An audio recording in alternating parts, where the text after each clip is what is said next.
أما بعد فأعوذ بالله من الشيطان الرجيم بسم الله الرحمن الرحيم يا أيها النبي حسبك الله ومن اتبعك من المؤمنين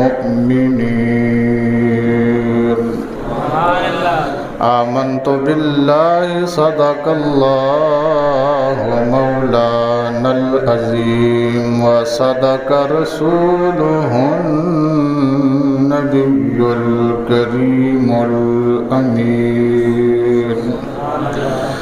إن الله وملائكته يصلون على النبي يا أيها الذين آمنوا صلوا عليه وسلموا تسليما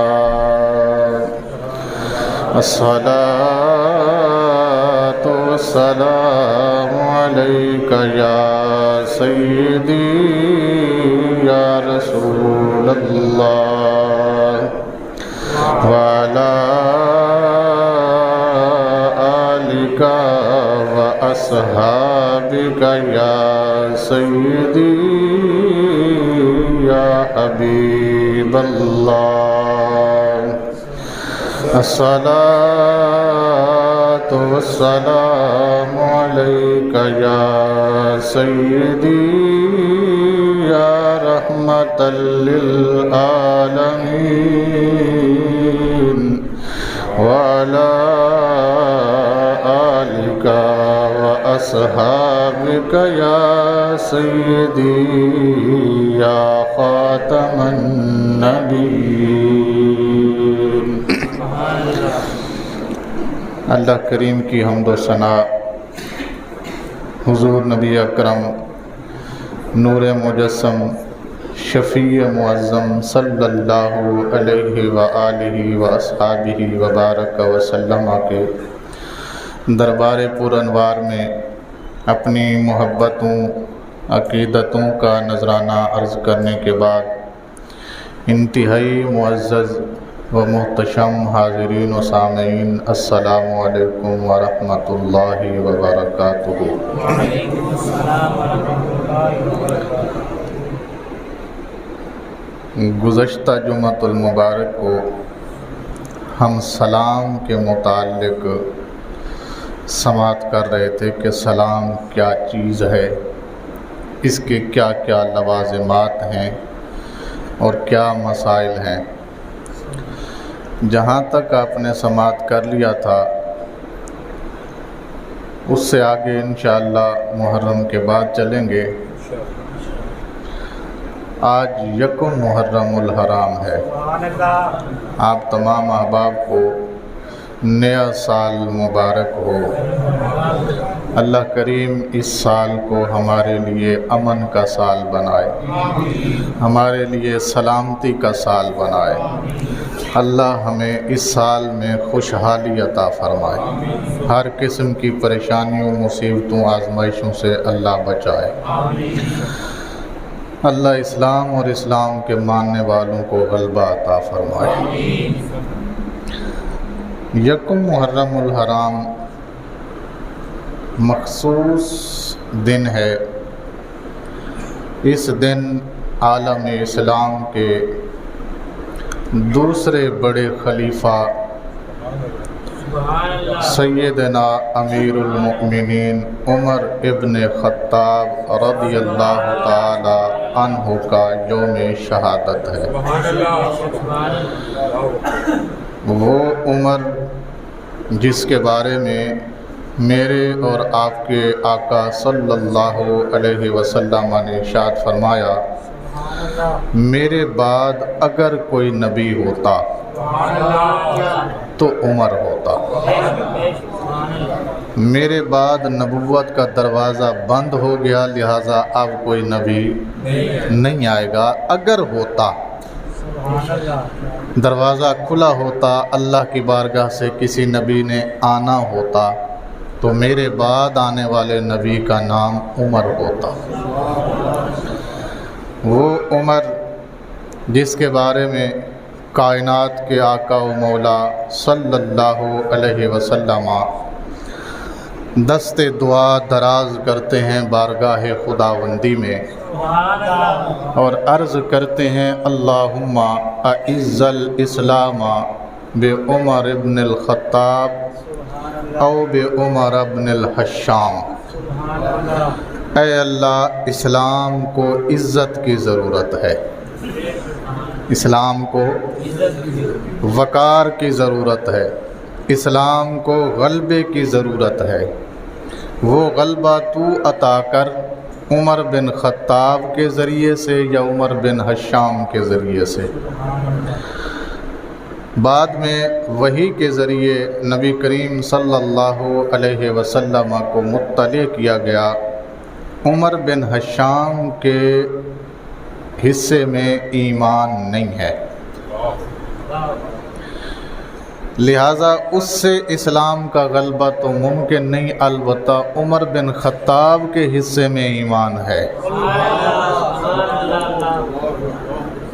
اور جب وہ ایمان لائیں گے تو اسلام کو عزت بھی ملے گی، وقار بھی ملے گا اور غلبہ بھی ملے گا۔